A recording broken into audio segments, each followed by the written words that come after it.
Hello दोस्तों, GSSC परीक्षा में एक बार फिर से आपका स्वागत है। आज हम लोग the basic concept of English grammar के अगले टॉपिक को डिस्कस करने वाले हैं, जिस टॉपिक का नाम है सिंटैक्स, यानी कि सब्जेक्ट वर्ब एग्रीमेंट। ठीक है, ये जो वीडियो होगा वो जीएसएससी के किसी भी प्रतियोगिता परीक्षा के लिए, पेपर 1 के लिए या पेपर 3 के लिए बहुत ही इम्पोर्टेंट होने वाला है। तो कृपया आप हमारे चैनल के साथ लगातार बने रहें। तो चलिए फटाफट से हम लोग सिंटैक्स यानी कि सब्जेक्ट वर्ब एग्रीमेंट टॉपिक को आरंभ करते हैं। देखिए, आगे हम लोग सबसे पहले बात करेंगे कि सब्जेक्ट वर्ब एग्रीमेंट होता क्या है। ठीक है, सब्जेक्ट वर्ब एग्रीमेंट यानी जैसा सब्जेक्ट वैसा ही वर्ब, यानी कि सब्जेक्ट सिंगुलर है तो क्या रहेगा, वर्ब भी सिंगुलर रहेगा। ठीक है, और यदि सब्जेक्ट क्या होगा, सब्जेक्ट यदि प्लूरल होगा तो वर्ब भी कैसा होगा, तो वर्ब भी प्लूरल होगा। ठीक है, इसी कॉम्बिनेशन को हम क्या कहते हैं, सिंटैक्स या सब्जेक्ट वर्ब एग्रीमेंट कहते हैं। ठीक है, ध्यान से एक बार और देख लीजिए कि सब्जेक्ट वर्ब एग्रीमेंट क्या है। ठीक है, तो सब्जेक्ट वर्ब एग्रीमेंट उसे कहते हैं जब जैसा सब्जेक्ट इस्तेमाल होगा वैसा ही वर्ब का यूज होगा। जैसे कि सब्जेक्ट सिंगुलर हो तो वर्ब भी क्या हो जाएगा, सिंगुलर हो जाएगा, और यदि सब्जेक्ट प्लूरल हो तो वर्ब भी प्लूरल होगा। इसी कॉम्बिनेशन को हम क्या कहते हैं, सिंटैक्स या सब्जेक्ट वर्ब एग्रीमेंट कहते हैं। ठीक है, तो सिंटैक्स के कुछ नियम जो हैं निम्नलिखित दिए गए हैं, एक एक करके हम लोग जानकारी हासिल करेंगे, तब जा कर के सब्जेक्ट वर्ब एग्रीमेंट हम लोग को आसानी से समझ में आएगा। जैसे रूल नंबर फर्स्ट यहाँ से दिया गया है कि ईच, एवरी, आइदर तथा नाइदर जब भी सब्जेक्ट के रूप में आएंगे, इनके साथ हमेशा सिंगुलर वर्ब यूज होगा। ठीक है, यानी कि सेंटेंस में यदि ईच रहेगा, एवरी रहेगा, आइदर रहेगा, नाइदर रहेगा, ठीक है, तब क्या होगा, इनके साथ जो वर्ब आएगा वो हमेशा सिंगुलर वर्ब का यूज होगा। जैसे कि ईच बॉय इज गुड, तो इज यहाँ पास क्या है, तो इज जो है सिंगुलर हेल्पिंग वर्ब है। ठीक है, या each of the boys is good. ठीक है, चलिए आगे बढ़ते हैं कि हमेशा ध्यान रखना है, क्या ध्यान रखना है कि each, every, either, neither plus singular noun, तब सिंगुलर वर्ब इस्तेमाल होगा। ठीक है, या each of, either of, neither of plus plural noun जो है या प्लूरल प्रोनाउन होगा तो सिंगुलर वर्ब यूज होगा। जैसे कि each girl has a pencil, each girl has a pencil, या each of the girls has a pencil. ठीक है, या either road is wet, either of the road is wet, either of the roads are wet नहीं होगा, are का इस्तेमाल यहाँ पास नहीं होगा, सिंगुलर वर्ब का इस्तेमाल होगा।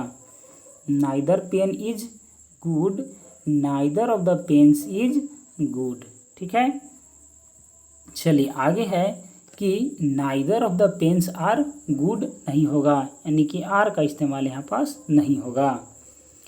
ईच का मीनिंग क्या होता है, तो ईच का मीनिंग होता है प्रत्येक, यानी कि दो तथा दो से अधिक के लिए हम लोग ईच का इस्तेमाल करते हैं। ठीक है, वहीं पास एवरी का मतलब भी होता है प्रत्येक, जब दो से अधिक के लिए यूज हो तो। आइदर यानी कि दो में से कोई एक। ठीक है, आइदर का मीनिंग क्या हो गया, दो में से कोई एक। नाइदर का मतलब क्या हो गया, दो में से कोई एक भी नहीं। नाइदर का मीनिंग क्या हो गया, दो में से कोई एक भी नहीं। ध्यान रखना है, क्या ध्यान रखना है कि एवरी के बाद में ऑफ का यूज ना करें, एवरी के बाद ऑफ का यूज नहीं करना चाहिए। यदि एवरी के बाद में ऑफ यूज करना हो तो पहले एवरी को एवरी वन में बदल दें या ईच में बदल दें। ठीक है, एवरी के बाद में ऑफ का यूज नहीं करना चाहिए। यदि एवरी के बाद में ऑफ यूज करना हो तो पहले एवरी को एवरी वन में बदल दें या ईच में बदल दें। फॉर एग्जाम्पल आगे दिया गया है कि every of the boys is good. हम लोग क्या किए यहाँ पास एवरी को एवरी वन में बिना बदले ही किए, इसीलिए गलत हो जाएगा। लेकिन every one of the boys is क्या हो जाएगा, गुड हो जाएगा। उसी प्रकार each of the boys is क्या हो जाएगा, गुड हो जाएगा। आगे है एवरी का यूज दो से अधिक व्यक्ति या वस्तु के लिए होता है, जबकि ईच का यूज दो के लिए या दो से अधिक व्यक्ति या वस्तुओं के लिए किया जाता है। दो व्यक्तियों या वस्तुओं के लिए एवरी का यूज नहीं करना चाहिए, ठीक है। जैसे कि every one of the two boys is absent, तो यहाँ क्या ऊपर दिया गया था कि दो व्यक्तियों या वस्तुओं के लिए एवरी का यूज नहीं करना चाहिए। किसका इस्तेमाल करेंगे, तो या तो ईच का इस्तेमाल करेंगे या एवरी वन का इस्तेमाल करेंगे, ठीक है। तो each of the two boys is absent ऐसे यूज कर सकते हैं। अगला है कि every one of the two tables is क्या है, स्मॉल, तो यहाँ पास क्या है, ये करेक्ट नहीं है, ठीक है। लेकिन यहाँ पास यदि ऑफ का इस्तेमाल करेंगे, जैसे कि each of the two tables is small, तब जाके ये क्या हो जाएगा, करेक्ट हो जाएगा, ठीक है। एवरी वन इस्तेमाल नहीं होगा, ईच का इस्तेमाल होगा। चलिए आगे है यहाँ से कि उपरोक्त वाक्यों में टू बॉयज या टेबल्स का ज्ञान होने पर ईच का इस्तेमाल उचित है, एवरी का नहीं, ठीक है। जबकि वाक्य का सब्जेक्ट एक का साउंड देगा हमेशा सिंगुलर वर्ब यूज होगा, ठीक है। जैसे कि each boys is tall, singular verb use हुआ। Each of the boys is tall, या either of the boys is tall, या neither of the bottles is green. Note में यहाँ पास दिया हुआ है कि एवरी का यूज दो व्यक्ति या वस्तु के लिए नहीं होता है, बल्कि दो से अधिक के लिए होता है। इन वाक्यों के सब्जेक्ट में एक का साउंड आ रहा है, इसी कारण हम इनके साथ सिंगुलर वर्ब यूज करते हैं, ठीक है। आगे है कि एक गोल्डन रूल का ध्यान हमेशा रखना चाहिए कि जब भी वाक्य का सब्जेक्ट एक का साउंड दे, वर्ब सिंगुलर हमेशा रहेगा। जैसे each boys is present in the hall, one of the boys is absent, one of my brothers is a doctor, या one of his student has qualified the test, ठीक है।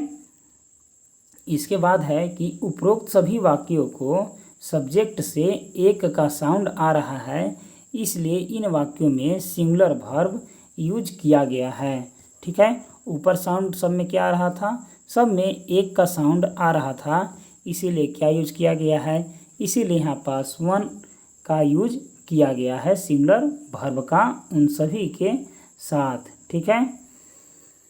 आगे है we each have a pen, ठीक है। इस वाक्य में पुलर वर्ब यूज हुआ है क्योंकि ईच के पहले सब्जेक्ट वी यूज हुआ था, ठीक है।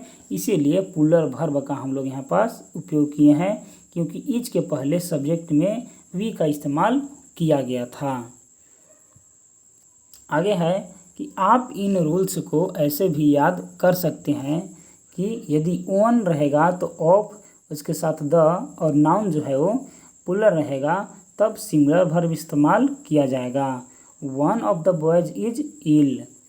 Rule number second, in case of repetition of noun after preposition use singular verb, यानी कि अगर नाउन रिपीट होता है किसी प्रीपोजिशन के बाद में तो वर्ब सिंगुलर रहेगा, ठीक है। Ship after ship was entering the port of Chennai, ठीक है, या ship after ship were entering the port of Chennai. तो यहाँ पास क्या है, पुलर वर्ब का इस्तेमाल हुआ है, इसीलिए जो सेंटेंस है ये गलत है, ठीक है। यहाँ पास क्या हो रहा है, नाउन रिपीट हो रहा है और बाद में क्या है, प्रीपोजिशन के बाद में सिंगुलर वर्ब है, इसीलिए हम लोग क्या करेंगे, सिंगुलर वर्ब का इस्तेमाल करेंगे। चलिए आगे है कि नाउन तथा वर्ब दोनों ही सिंगुलर यूज होंगे। जैसे trees after trees, option B है वाज, ऑप्शन सी है फेलिंग इन, ऑप्शन डी है द साइक्लोन और ऑप्शन ई है नोइरर।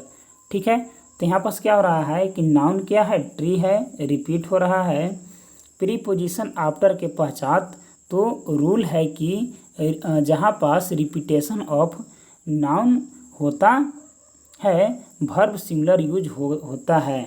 ठीक है, अंडरस्टूड है कि नाउन सिंगुलर ही यूज होगा, यानी सेंटेंस जो है ट्री आफ्टर ट्री होना चाहिए। ठीक है, यानी सेंटेंस का ए पार्ट गलत है। ठीक है, और बी पार्ट में वर्ब पहले ही सिंगुलर दिया हुआ है, यानी कि ए पार्ट में क्या होना चाहिए, ट्री आफ्टर ट्री यूज होना चाहिए, लेकिन यहाँ पास क्या दिया हुआ है, ट्रीज आफ्टर ट्रीज दिया हुआ है। ठीक है, यहाँ पास एस नहीं रहेगा। ठीक है, यानी कि सिंगुलर इस्तेमाल होगा। आगे है इसका तीसरा रूल कि कोलेक्टिव नाउन हमेशा सिंगुलर वर्ब लेते हैं।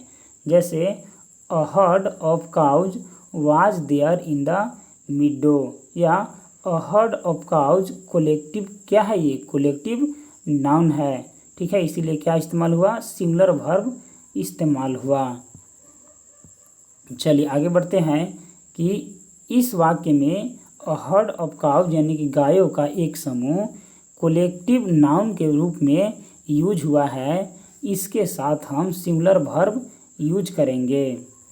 अ bunch of keys was found in the garbage, या अ बंच ऑफ कीज क्या है ये भी कोलेक्टिव नाउन है, इसीलिए सिंगुलर वर्ब का यहाँ पास इस्तेमाल हुआ है। आगे है कि इस वाक्य में भी ए यानी कि एक का साउंड आ रहा है, तो गोल्डन रूल है कि जब भी वाक्य का सब्जेक्ट एक का साउंड देगा तब वर्ब क्या रहेगा, तब वर्ब जो है सिंगुलर रहेगा। इसी प्रकार a flock of ship, a series of events, a class of student, a flock of birds, या a fleet of ships, a swarm of bees, a crowd of people, a bunch of keys, a set of rules, a galaxy of stars आदि के साथ singular verb use होगा। यानी कि जहाँ पास अ का sound आएगा वहाँ पास जो वर्ब होगा वो हमेशा सिंगुलर यूज होगा। कुछ कोलेक्टिव नाउन हैं जैसे कि mob, crowd, public, crew, family, team, army, class, committee, audience etc के साथ सिंगुलर वर्ब यूज होगा। लेकिन अगर इन नाउन्स ने अलग अलग व्यक्तियों या सदस्यों का बोध हो तो इनके साथ प्लूरल वर्ब इस्तेमाल करेंगे। निम्नलिखित एग्जाम्पल को हम लोग क्या करते हैं, देख लेते हैं। The jury was unanimous in the decision. ठीक है, तो यहाँ से क्या है कि the jury were divided in their opinion. इन वाक्यों के साथ क्या है, प्लूरल वर्ब यूज किया गया है, क्योंकि यहाँ ज्यूरी शब्द से अलग अलग सदस्यों का बोध हो रहा है। यदि दो सब्जेक्ट एंड के साथ जुड़े हो तो वर्ब हमेशा प्लूरल रहता है, क्योंकि यहाँ सब्जेक्ट कंपाउंड हो जाता है। जैसे Ravi and Ajay are playing in the garden, या Sumit and Radha were present in the function. Rule number 5 है कि अगर a number plus plural noun से शुरू होता है तो वर्ब प्लूरल आएगा, क्योंकि यहाँ ए अनिश्चित मात्रा का ज्ञान कर रहा है। लेकिन यदि वाक्य में the number of plus plural noun से शुरू होता है तो वर्ब जो है सिंगुलर इस्तेमाल होगा।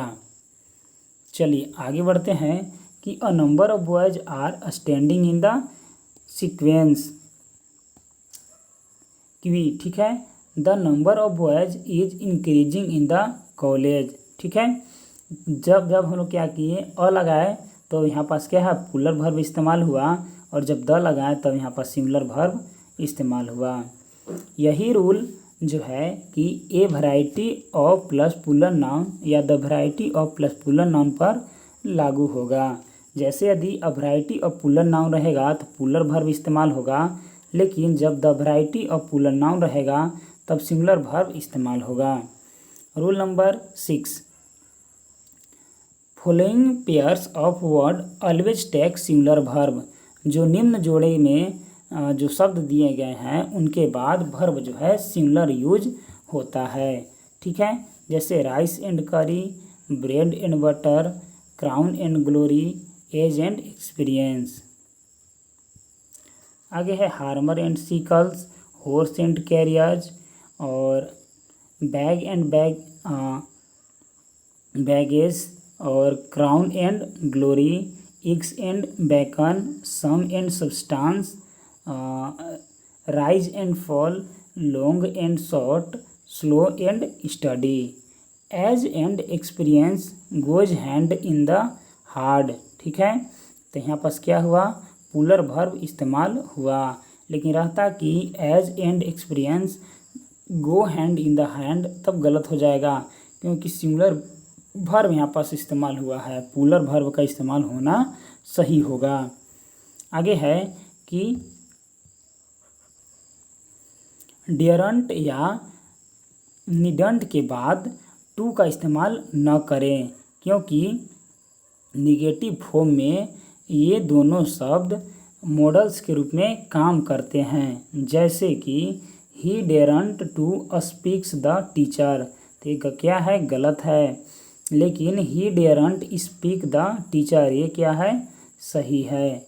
लेकिन डेयर तथा नीड के पश्चात टू का इस्तेमाल किया जा सकता है। He dare to speak the teacher. आगे है कि तात्पर्य यह है कि डेयर तथा नीड के साथ जब नोट का यूज होता है तो इसके बाद टू नहीं लगाते, क्योंकि ये मॉडल्स बन जाते हैं। लेकिन जब इन शब्दों के साथ नोट नहीं लगाते तो ये वर्ब के रूप में काम करते हैं तथा इसके बाद टू का यूज कर सकते हैं। रूल नंबर 8 है कि मैनी तथा मैनी ए का प्रयोग मैनी के बाद नाउन तथा वर्ब दोनों पुलर होंगे, लेकिन मैनी ए के बाद नाउन तथा वर्ब दोनों सिंगुलर होंगे। आगे है इसके बाद कि many boys are there in the park या many of boys is there in the park. चलिए आगे है कि इन दोनों वाक्य का हिंदी अनुवाद एक समान है, केवल ग्रामर की यूज करने का तरीका अलग है। जब हम लोग बॉयज का पुलर फॉर्म लिए तो यहाँ पास पुलर वर्ब लगा दिए, जब सिंगुलर वर्ब लिए तब सिंगुलर वर्ब यहाँ पास लगा दिए सिंगुलर सब्जेक्ट के साथ। आगे है एप्रोप्रिएट वर्ब हैज, हैव तथा हैड का साथ वर्ब की थर्ड फॉर्म भी3 का इस्तेमाल करना चाहिए। जैसे कि she has never and will never work hard in her life. ये वाक्य पढ़ने में बिल्कुल सही लग रहा है, लेकिन हैज के बाद भी3 का इस्तेमाल नहीं हुआ। आगे है कि she has never worked and will never work hard in her life. तो यहाँ पास क्या है कि भी3 का इस्तेमाल इसमें कर दिया गया है, तब जाके सेंटेंस सही हो गया। आगे है this is the greatest misfortune that has ever or could ever fall on this village. यहाँ पास क्या है कि इसमें हम लोग फॉल यानी कि भी1 का इस्तेमाल कर दिए, इसीलिए गलत हो गया, लेकिन वहाँ पास फॉलन रहेगा तब जा कर के ये सही हो जाएगा। चलिए आगे बढ़ते हैं। आगे है रूल नंबर 10, आइदर और neither NOR not only but also का यूज करें तो सेकेंड सब्जेक्ट को देखकर वर्ब लगाएं। यानी अगर सेकेंड सब्जेक्ट सिंगुलर है तो सिंगुलर वर्ब लगाइए, और यदि सेकेंड सब्जेक्ट पुलर है तो पुलर वर्ब लगाइए। जैसे कि either Ravi or his friends are present in the garden, या neither the boy nor the girls are playing in the park. तो यहाँ पास क्या है, हम लोग को सेकेंड सब्जेक्ट जैसा था वैसा ही वर्ब का इस्तेमाल कर देना था। यानी कि जब ये प्लूरल था तो प्लूरल वर्ब लगा दिए, और जब ये प्लूरल था तब प्लूरल हेल्पिंग वर्ब या वर्ब लगा दिए। आगे है निम्नलिखित के साथ फर्स्ट सब्जेक्ट के अनुसार वर्ब लगाना, जैसे and, as well as, besides, in addition to, with, together, with, along with, and not, unlike, including, except या मैनेज्ड बाय। ठीक है, चलिए आगे है इसके बाद कि Ravi as well as his parents is present in the room. ठीक है, रवि क्या है, फर्स्ट सब्जेक्ट है, हिज पेरेंट्स क्या है, सेकेंड सब्जेक्ट है। तो वर्ब कैसे लगता है, तो फर्स्ट सब्जेक्ट को देखकर यहाँ पास लगाया गया है। ठीक है, the teacher and note the boys is present in the room. तो द टीचर क्या है, फर्स्ट सब्जेक्ट है, सिमिलर को देखते हुए वर्ब लगाया गया है। द बॉयज क्या है, सेकेंड सब्जेक्ट है, क्या था वो, प्लूरल था। ठीक है, तब इन केस में क्या करना है कि फर्स्ट सब्जेक्ट के अनुसार वर्ब लगाना है, न कि सेकेंड सब्जेक्ट के अनुसार। रूल नंबर 12 है कि केस ऑफ अनटेंडिसेंट, ठीक है, यानी कि पूर्ववर्ती, ठीक है, हु, विच तथा डेट के पहले जैसा सब्जेक्ट आए तो इसके बाद वैसा ही वर्ब लगाया जाएगा। जैसे कि it is I who have always helped you, या it is I who has always helped you, ये गलत हो जाएगा क्योंकि हैज़ इस्तेमाल हुआ सिंगुलर। आगे है it is I who am here to help you, या the boys who is standing there is my son. ठीक है, उसी प्रकार आगे है रूल नंबर 13 कि जब वाक्य का सब्जेक्ट देयर हो तो वर्ब लगाते समय रियल यानी कि वास्तविक सब्जेक्ट जो हेल्पिंग वर्ब के बाद आए को ध्यान में रखना चाहिए। जैसे there is a boy in the mess. ठीक है, अब बॉय क्या था, यहाँ पास सब्जेक्ट था, तो there are some boys in the room, ये सही हो जाएगा। लेकिन there is some boys in the room, ये क्या हो जाएगा, गलत हो जाएगा।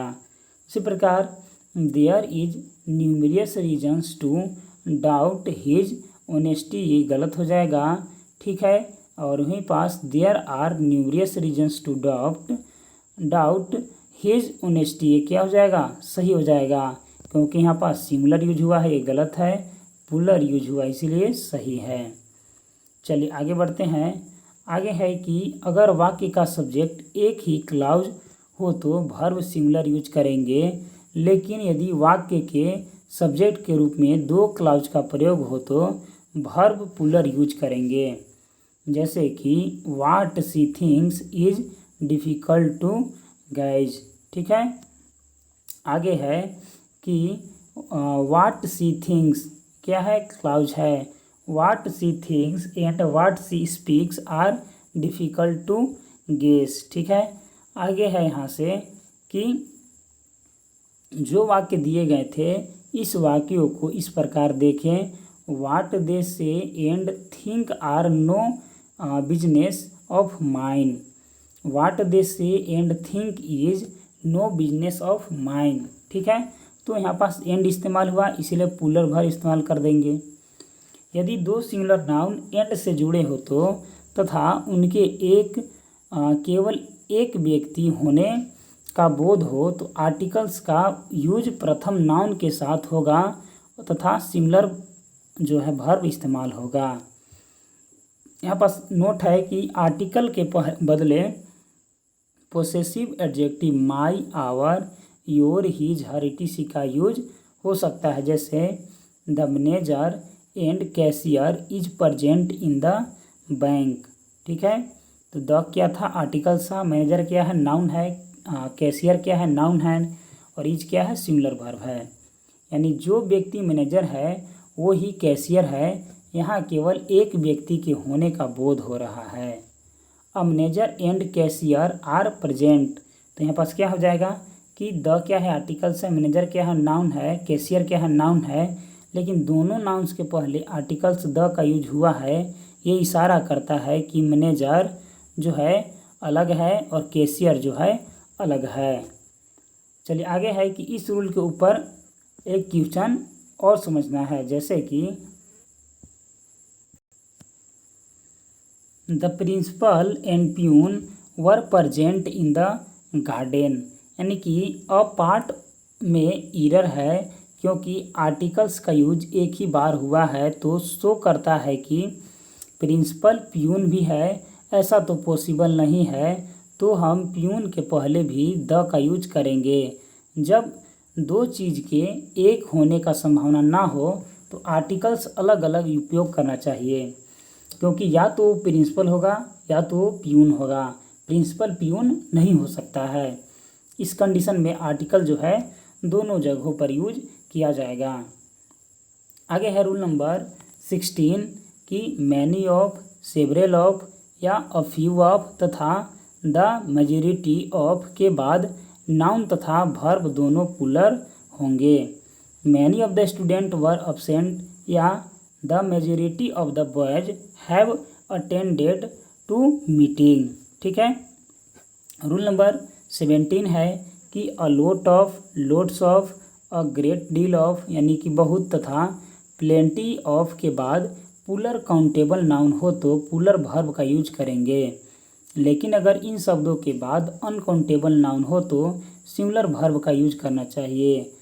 अ lot of boys are present in the hall, boys क्या है पुलर नाउन है, काउंटेबल है। A lot of water has been wasted, तो वाटर क्या है अनकाउंटेबल नाउन है। ठीक है, इसीलिए क्या है यहाँ पास सिंगुलर यूज हुआ है, और यहाँ पास काउंटेबल रहता तब पुलर वर्ब इस्तेमाल होता।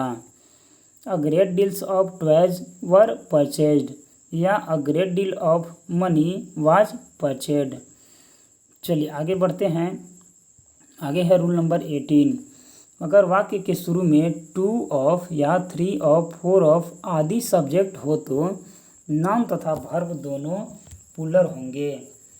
2 of the student were absent, तो नाउन की वर्ब क्या है पुलर है। 3 of the girls have won the prize, यहाँ पास भी क्या है पुलर इस्तेमाल हुआ है, दोनों के दोनों। आगे है कि हमेशा ध्यान रखें कि अनकाउंटेबल नाउन्स के साथ वर्ब हमेशा सिंगुलर ही रहेगा। ठीक है, अनकाउंटेबल नाउन्स जैसे वाल्क, मिल्क, जूस, मनी या स्टेशनरी इटीसी अनकाउंटेबल वर्ब है, तो इनके साथ वर्ब क्या है हमेशा सिंगुलर ही यूज होगा। जैसे much money has been wasted in this project या much of the money has been donated by the trust. आगे है हाफ ऑफ के बाद अगर काउंटेबल नाउन हो तो नाउन पुलर होगा तथा वर्ब भी पुलर रहेगा। Half of the girls were absent, ठीक है, या half of the trees were cut, लेकिन हाफ ऑफ के बाद अगर नाउन अनकाउंटेबल हो तो नाउन तथा वर्ब दोनों सिंगुलर होंगे। जैसे half of the water was wasted या half of the milk was given to the baby. ठीक है, तो मिल्क क्या है अनकाउंटेबल नाउन था, लेकिन उसके पहले हाफ का इस्तेमाल हुआ है, इसीलिए वाज जो है सिंगुलर वर्ब का इस्तेमाल हो जाएगा। रूल नंबर 21 है कि noun plus of plus noun structure में प्रथम नाउन को देखकर वर्ब लगाएंगे, ऑफ के पहले जो नाउन आया है वही असली सब्जेक्ट है। जैसे कि the typing of letters is going on. ठीक है, यहाँ द टाइपिंग को देखकर वर्ब लगाया है, ना कि लेटर्स को देखकर। The students of his school are very intelligent, तो क्या है द स्टूडेंट्स क्या है सब्जेक्ट है, आर क्या है पुलर वर्ब इस्तेमाल किया गया है।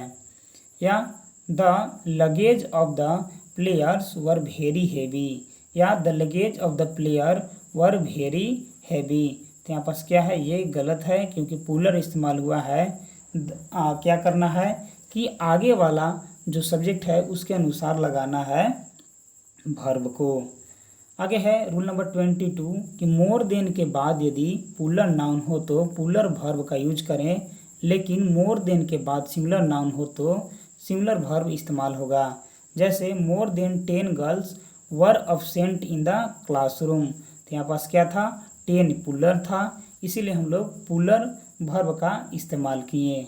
यदि यह वीडियो आपको अच्छा लगे तो कृपया अपने दोस्तों के साथ शेयर और इस वीडियो को लाइक ज़रूर करें। यदि आप जेएसएससी एग्ज़ाम से रिलेटेड कोई भी सब्जेक्ट का वीडियो चाहते हैं तो आप हमारे चैनल के प्लेलिस्ट में या इस वीडियो के डिस्क्रिप्शन में चेकआउट कर सकते हैं। मिलते हैं अगले वीडियो में, तब तक के लिए धन्यवाद।